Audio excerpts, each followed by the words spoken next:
మహిమ ఘనత నీకే చెల్లును గాక. హల్లెలూయా, హల్లెలూయా. సమయంలో సముద్రమును నిర్మించింది, ఆకాశమును నిర్మించిన వాడను.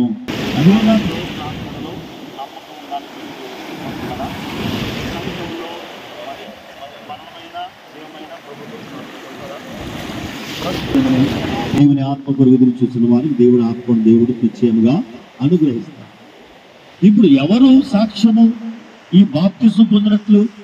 మరి ప్రభు రాకడకు ఇప్పుడు ఎవరైతే మరి ప్రభు బిడ్డలుగా మేము ఉన్నామో, అయ్యా మరి ప్రభు రాకడ మరి ఎప్పుడు వస్తుందో తెలియదు, అప్పుడు మేము ఎవరు ఉండం కదా అని మీరు అనొచ్చు.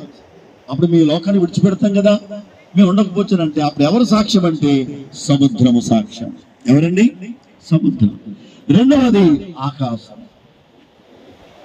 ఈమె రక్షణ పొందింది, ఈయన రక్షణ పొందాడని చెప్పడం గల కారకులు దానిలో చంద్రునిలో తారలలో ఆకాశములో సూర్యునిలో చంద్రునిలో తారలలో ఆకాశములో మహిమ మహిమ యేసుకే మహిమ మహిమ యేసుకే మహిమ మహిమ యేసుకే మహిమ మహిమ యేసుకే. నమ్మి బాప్తిసం పొందినవాడు రక్షింపబడును, నమ్మని వానికి శిక్ష విధింపబడు.